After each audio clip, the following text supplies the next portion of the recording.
काफी important question है, देखिएगा काफी इंपॉर्टेंट क्वेश्चन है। क्वेश्चन सिंपल सा ये पूछा है, how many calorie per day pre Schuler need. Per day के अनुसार जो प्री स्कूलर होता है, प्री स्कूलर जानते हो ना, प्री स्कूलर अलग अलग कैटेगरी वाइज डिवाइडेड किया हुआ है बच्चों को, बिल्कुल सबको याद होगा, और जिसको याद नहीं है वो याद रखिएगा, काफी इंपॉर्टेंट है। मैं एक बार बता देता हूं किस एज का बच्चा क्या होता है, सारा डिटेल्स में आपको बता देता हूं एक बार यहीं से, ताकि आपको याद रखना है, भूलना नहीं है, बिल्कुल आपको याद रखना है। मैं स्टार्ट करता हूं यहां से बच्चे के कंसेप्शन यानी फर्टिलाइजेशन से। फर्टिलाइजेशन से कब क्या होता है याद रखेगा, भूलना नहीं है, चलेगा। अगर बात करें कंसेप्शन से लेकर 2 वीक तक, कंसेप्शन जानते हो क्या होता है? फर्टिलाइजेशन के बाद, फर्टिलाइजेशन से जाइगोट जो बनता है वही, यानी फर्टिलाइजेशन हो चुका है, और फर्टिलाइजेशन से 2 वीक की अगर मैं बात करूं तो ये जो होता है उसको अपन जाइगोट कहते हैं। क्या कहते हैं? जाइगोट कहते हैं। याद रखेगा, नोट करते रहिएगा, नोट करते रहिएगा, काफी इंपॉर्टेंट है, क्वेश्चन कहीं से भी पूछा जा सकता है। तो कंसेप्शन से लेकर 2 वीक तक का अगर प्रोडक्ट है तो उसको जाइगोट कहते हैं। अगर 2 वीक के बाद और 8 वीक तक का जो प्रोडक्ट है उसको हम एम्ब्रियो कहेंगे। क्या कहेंगे? एम्ब्रियो कहेंगे। क्या कहेंगे? एम्ब्रियो उसको कहेंगे। अब एम्ब्रियो कहेंगे तो एम्ब्रियोजेनेसिस जो प्रोसेस होती है कहां पर होती है सर? यहीं पर होती है, याद रखिएगा, 2 to 8 वीक में। उसके अलावा अगर 8 वीक के बाद, 8 वीक से लेकर 40 वीक की मैं बात करूं, 8 वीक से लेकर 40 वीक की मैं बात करूं तो 40 वीक पर वो फीटस होता है, और इस टाइम ड्यूरेशन के बाद वो क्या हो जाता है? डिलीवर्ड हो जाता है। इस टाइम पीरियड के बाद वो क्या हो जाता है? बच्चा डिलीवर्ड हो जाता है।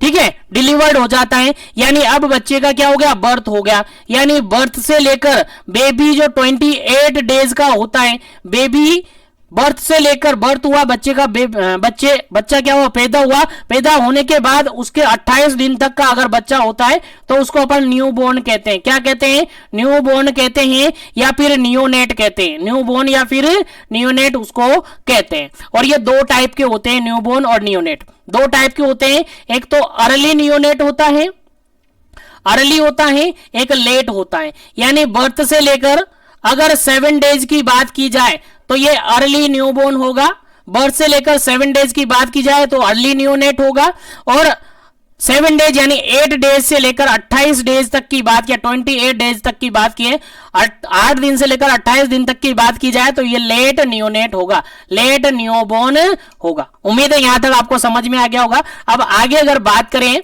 नियोनेट के बाद, अगर अपन बात करें तो 1 महीने से लेकर 1 मंथ से लेकर 1 ईयर का जो बेबी होता है, 1 महीने से लेकर 1 साल का जो बच्चा होता है वो होता है आपका इन्फेंट। क्या होता है? इन्फेंट होता है। 1 महीने से लेकर 1 साल का बच्चा इन्फेंट कहलाता है, याद रखेगा। उसके बाद 1 ईयर से लेकर 3 ईयर तक बच्चा जो होता है टोडलर होता है। कौन सा होता है? टोडलर होता है, याद रखेगा, भूलना नहीं है, टोडलर होता है, भूलना नहीं है। उसके बाद अगर बात करें 3 ईयर से लेकर 6 ईयर तक की तो इसको कहते हैं अपन preschooler children, preschooler age अपन कहते हैं, प्री स्कूलर एज अपन कहते हैं, जो कि आपको क्वेश्चन में पूछा है। उसके बाद अगर 6 ईयर से लेकर 12 ईयर की बात करें तो ये होता है आपका स्कूल एज। कौन सा होता है? स्कूल एज होता है। अगर अपन बात करें 13 ईयर से लेकर 18 और 19 ईयर तक, 18 और 19 ईयर तक तो ये होता है आपका एडोलसेंट्स। क्या होता है? एडोलसेंट्स एज होती हैं। तो बेसिकली ये सारी एज आपको याद रखनी है, सारी एज आपको याद रखनी है। तो आपने नोट कर ली होगी, नहीं नोट की तो फटाफट से इसका स्क्रीनशॉट ले लीजिएगा ताकि आप बाद में नोट कर सके। और यहां से आपके एग्जाम में क्वेश्चन भी पूछा जा सकता है कि एडोलसेंट एज क्या होती है, कब से कब तक की एडोलसेंट एज होती है, कब से कब तक की टोडलर एज होती है, क्वेश्चन पूछा जा सकता है। इसलिए क्योंकि आप ट्रेनिंग पीरियड में, और ट्रेनिंग पीरियड में ऐसे सिंपल से ही क्वेश्चन पूछे जाएंगे, कोई घुमा फिरा के आपसे क्वेश्चन नहीं किया जाएगा। तो उम्मीद है यहां तक आपको समझ में आ गया। अब क्वेश्चन यहां पर आपसे किया गया था 92 नंबर क्वेश्चन ये किया गया था कि जो बच्चा है प्री स्कूलर चिल्ड्रन है, बच्चा कौन सा है? प्री स्कूलर है। सर प्री स्कूलर क्या होगा? सर 3 साल से लेकर 6 साल का बच्चा, 3 ईयर से लेकर 6 ईयर तक का जो बच्चा होगा वो प्री स्कूलर होगा। तो ऐसी कंडीशन में 3 साल से 6 साल तक के बच्चे को कैलोरी रिक्वायरमेंट कितनी होगी, ये क्वेश्चन आपसे पूछा है। घुमा फिरा के इतनी सारी बातें अपन ने की, लेकिन क्वेश्चन क्या पूछा है कि 3 साल से 6 साल का बच्चा है, उसके अंदर कैलोरी रिक्वायरमेंट क्या होगी। चलेगा, ऑप्शन के अकॉर्डिंग आंसर आपको देना है। ऑप्शन फर्स्ट है 1200 टू 1400, 1200 से 1400। सेकंड ऑप्शन है 1200 टू 1600, 1200 से 1600।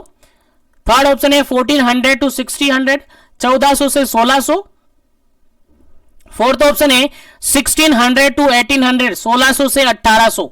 चलेगा, जल्दी से आपको आंसर बताना है क्या इसका करेक्ट आंसर होगा। चलेगा, इस क्वेश्चन का जो बिल्कुल राइट आंसर हो जाता है आपका ऑप्शन नंबर सेकंड बिल्कुल करेक्ट आंसर हो जाता है। ऑप्शन नंबर सेकंड बिल्कुल करेक्ट आंसर हो जाता है। कितना डेली रिक्वायरमेंट होगा? 1200 से लेकर 1600 कैलोरी रिक्वायरमेंट होगा एक प्री स्कूलर चिल्ड्रन के लिए। चलेगा, उम्मीद है आपको याद होगा, याद रहेगा। जिसको याद नहीं है वो आगे से याद रखे, आपको हेल्पफुल रहेगा, काफी इंपोर्टेंट है, आपके एग्जाम में पूछा जा सकता है। 1200 से 1600 सेकंड ऑप्शन बिल्कुल करेक्ट आंसर है।